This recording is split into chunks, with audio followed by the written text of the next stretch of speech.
बच्चों, कैसे हैं आप सब? आई होप सब अच्छे होंगे। आज मैं आपके लिए सर्किल की नेक्स्ट कंडीशन लेकर आई हूँ जो इंटरसेक्शन से रिलेटेड है। The length of intercept cut off from the line y equals to mx plus c।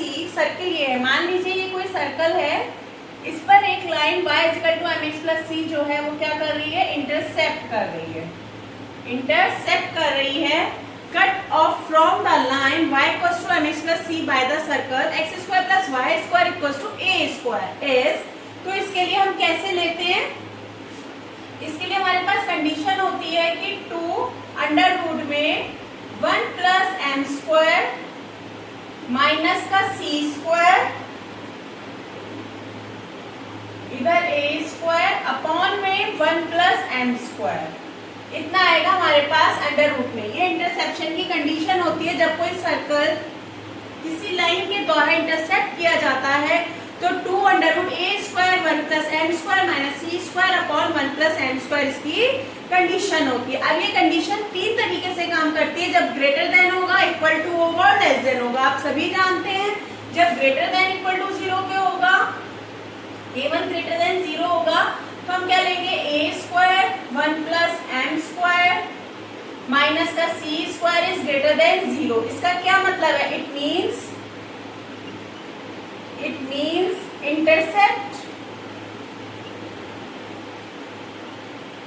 Intercept two real and distinct point. ठीक है, नेक्स्ट हम लेंगे जब इक्वल टू 0 पे होगा, A square 1 plus M square minus का C square is equal to 0। इसका क्या मतलब है, इट मीन्स we touch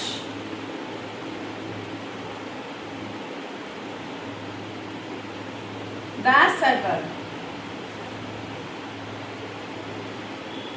ठीक है, नेक्स्ट में क्या होगा, लेस देन 0 होगा, A square 1 plus M square minus का C square is less than 0। It means क्या हो गया कि लेस देन हो गया ये। It means does not touch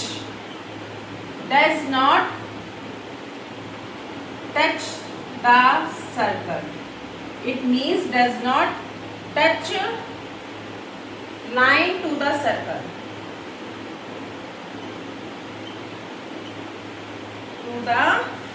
circle, or it means imaginary point,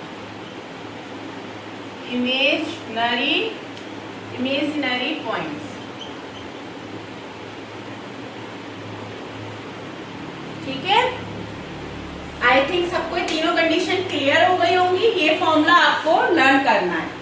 ठीक है, ये फॉर्मूला आपको लर्न करना है कब, जब कोई लाइन किसी सर्किल को इंटरसेप्ट करती है तो उसकी लेंथ क्या होगी वो हमें इस फॉर्मूले से पता चल जाएगी। ठीक है, अब हम नेक्स्ट देखते हैं। किसी पॉइंट से पास करता है तो पॉइंट फॉर्म में सर्किल की इक्वेशन क्या होती है, point form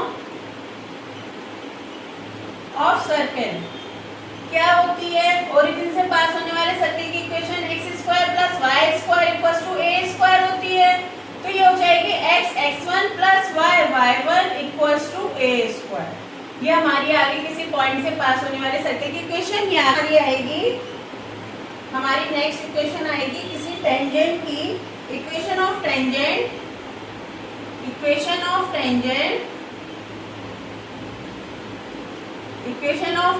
to a circle at a given point.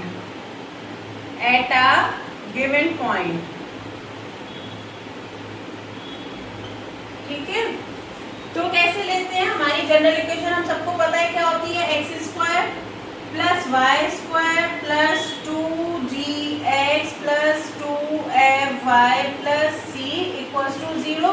तो ये हो जाएगी x1 plus y1 plus gx plus x1। जो ये 2 है ना उसको इस तरीके से लिख देते हैं, plus f y plus y1 प्लस सी इक्वल टू 0। ये हमारी आ गई टेंजेंट की इक्वेशन किसी पॉइंट से पास होने वाली। ठीक है, क्लियर हो गया सबको। और पॉइंट फॉर्म पैरामीट्रिक की इक्वेशन है, पैरामीट्रिक फॉर्म में, पैरामीट्रिक फॉर्म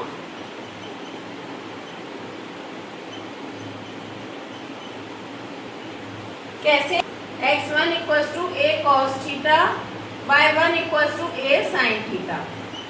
ओरिजिन से पास होने वाले सर्किल की equation x square plus y square equal to a square. Point form में हमने पढ़ा x x1 y y1 a square. तो x1 की जगह क्या रख देंगे, a cos theta, plus y1 की जगह क्या रख देंगे, a sin theta equal to a square. एक a कट जाएगा सब तरफ से। इसके बाद हम यहाँ देखेंगे तो कितना आएगा, x cos theta plus y sin theta equals to a। ये पैरामीट्रिक फॉर्म में इक्वेशन हो गई हमारी किसकी, सर्किल की।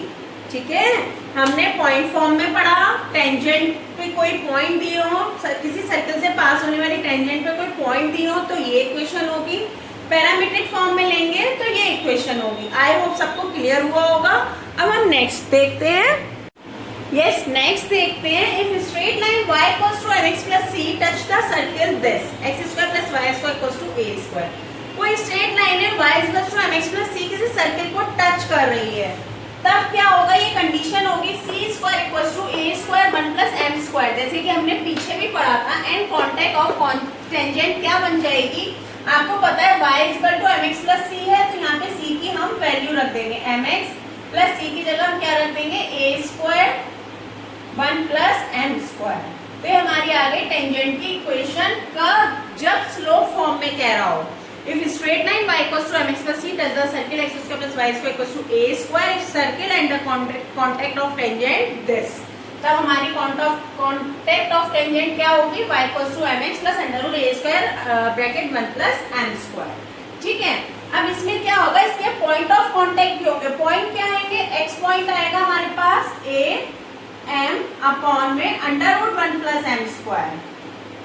ठीक है, और दूसरा आएगा केवल a, केवल a से आएगा दूसरा, a अपॉन प्लस माइनस में आएंगे, और ये आएगा a अपॉन अंडर रूट में 1 plus m square. Point of contact. ठीक है, ये वो हो गए पॉइंट ऑफ कॉन्टेक्ट।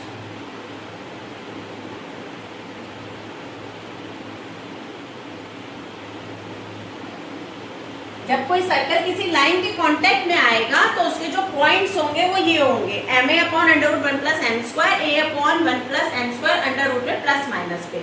इसमें भी क्वेश्चन आपसे डायरेक्ट पूछे जाते हैं कि आपको पॉइंट्स पूछ रहा है आपसे, और कोई लाइन दे दी है और कोई सर्किल दे दिया है, तो आप वहां से सारी वैल्यूज निकाल के यहाँ पुट कर दीजिए, तो पॉइंट ऑफ कॉन्टेक्ट आ जाते हैं। ठीक है, अब हम नेक्स्ट हम देखते हैं। अब हम देखेंगे लेंथ ऑफ टेंजेंट। किसी टेंजेंट की लेंथ निकालनी है तो हम कैसे निकालते हैं। देखिए, ये कोई सर्कल है, ये कोई पॉइंट है x1 y1, P पॉइंट, यहाँ से एक टेंजेंट गई, एक टेंजेंट यहाँ से गई जिसे हमने नाम दिया PQ, जिसे हमने नाम दिया PR। तो जो ये PQ और PR है, ये दोनों टेंजेंट्स इक्वल होगी, ये हमारी टेंजेंट की कंडीशन कहती है। तो हमें जब इसकी लेंथ निकालनी होगी तो हम क्या करते हैं, सर्किल क्या मान लिया हमने S, तो सर्किल की इक्वेशन हम सभी जानते हैं, x square plus y square plus 2gx plus 2fy plus c equal to 0 होती है। अब किसी पॉइंट से जा रहा है तो क्या हो जाएगा, x1 square plus y1 square plus 2gx1 plus 2fy y1 plus c equals to 0। ये हमारी इक्वेशन आ जाएगी सर्किल की। अब हमने इसको किसके बराबर बोला है, s के बराबर बोला है, किसी पॉइंट से पास होने वाले के लिए। तो हम इसका अंडर रूट ले लेते हैं जब भी हमें लेंथ निकालनी हो, क्योंकि PQ बराबर होगा PR के, जो बराबर आएगा रूट s के। हम इसका अंडर रूट निकाल देते हैं तो हमारी लेंथ ऑफ टेंजेंट आ जाती है। ये भी डायरेक्ट क्वेश्चन पूछा जाता है, कोई आपको सर्कल दे देगा और कहेगा लेंथ ऑफ टेंजेंट, तो आप सीधे उसका पॉइंट दिए होंगे, वो पॉइंट रख के रूट s कर दो, तो उससे आपका लेंथ ऑफ टेंजेंट आ जाएगा। आई होप सबको क्लियर हो गया होगा। अब हम नेक्स्ट हम देखते हैं। यस, हम नेक्स्ट क्वेश्चन देखते हैं। ये बहुत इंपॉर्टेंट है, ये प्रूव करने को भी आता है और ऑब्जेक्टिव में भी आता है कॉम्पिटिटिव एग्जाम्स में। The 3 circles of equal radius touches to each other externally, the area of shaded portion. हमें इस पोर्शन का एरिया निकालना है। अब आप देखो ये 3 सर्किल आपस में टच कर रहे हैं और ये इस पे ट्रायंगल बन रहा है। इसके सेंटर टू सेंटर हमने मिला दिया, तो इन्होंने क्या बना लिया, एक सर्किल बना लिया और वो ट्रायंगल बना लिया। और वो ट्रायंगल कैसा होगा, इक्विलैटरल होगा, क्योंकि जितनी ये रेडियस है वही ये रेडियस है, वही ये रेडियस है, सब रेडियस रेडियस है मिलके क्या बना रही है, इक्विलैटरल ट्रायंगल बना रही है। जब इक्विलैटरल ट्रायंगल बना रही है तो हर एंगल कितने का होगा, 60 डिग्री का होगा। तब हम क्या करेंगे, तीनों सर्किल का एरिया निकालेंगे और ट्रायंगल के एरिया निकालेंगे और उसमें से माइनस कर देंगे। तीनों सर्किल के एरिया में से ट्रायंगल के एरिया को माइनस करेंगे तो हमारा बीच का शेडेड पोर्शन एरिया आ जाएगा। हमें ये शेडेड पोर्शन निकालना है ना, तो हम ट्रायंगल के एरिया में से ये आर्क माइनस कर दें अगर, तो केवल यही तो बचेगा हमारे पास।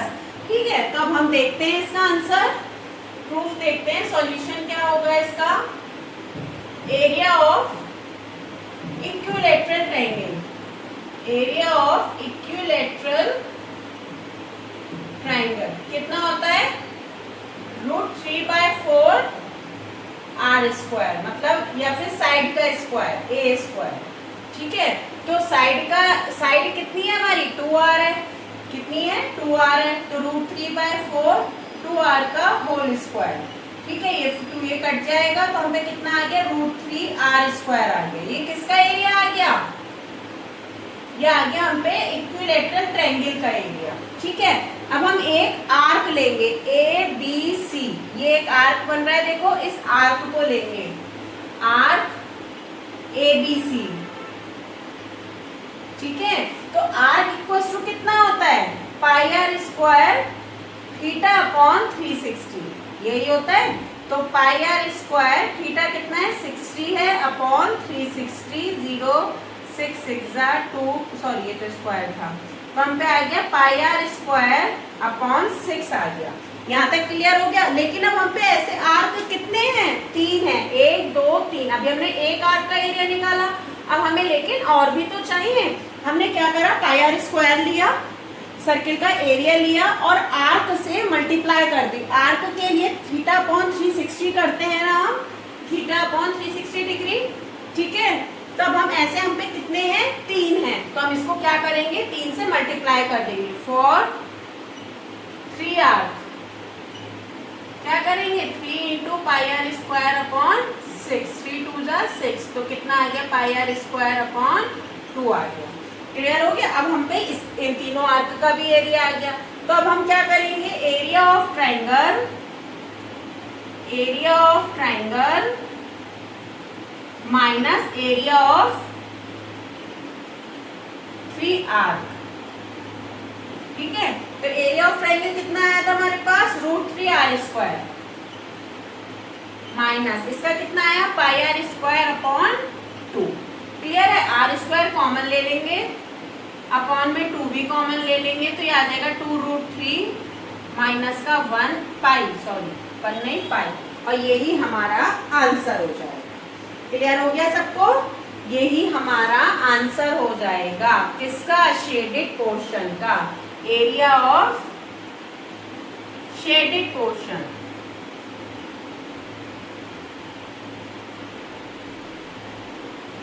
आई होप सबको क्लियर हुआ होगा, अच्छे से समझ में आया होगा। अभी हमने ट्रायंगल का करा, सेम इसी तरीके से 4 सर्किल हम लेंगे तो उसमें एक स्क्वायर बनेगा, हम उसका एरिया निकालेंगे शेडेड पोर्शन से। जैसे यहाँ पे 3 सर्किल थे, वहाँ पे 4 सर्किल आएंगे और वो क्या बनाएंगे, एक स्क्वायर बनाएंगे, है ना। वो मैं आपको होमवर्क में दूंगी और सबको करके लाना है। जिसको अगर नहीं आता है तो मैं कल बताऊंगी, कल के सेशन में। ठीक है, इसके बाद में आपको वो लिख यस ये देखिए, if 4 circle of equal radius touches to each other externally then area of shaded portion. ये क्वेश्चन आप सबको होमवर्क में करना है, सेम वैसा ही है, बस यहाँ पे 4 सर्किल आपस में टच कर रहे हैं, इक्वल रेडियस के हैं, तो वहां से जब आप सेंटर टू सेंटर मिलाएंगे एक स्क्वायर बनेगा, उससे एक शेडेड पोर्शन बीच में जनरेट होगा, जो आप स्क्वायर में से आर्क वाले 4 पोर्शन को माइनस कर देंगे तो वो बीच वाला एरिया आ जाएगा। आई होप ये सब लोग कर पाएंगे। ये आपका होमवर्क है, नहीं तो मैं कल इसको सॉल्व करवाऊंगी। ठीक है, आई होप आज का सेशन सबको अच्छा लगा होगा, सबको समझ में आया होगा। Okay then, thank you, bye bye. कल मिलते हैं हम आप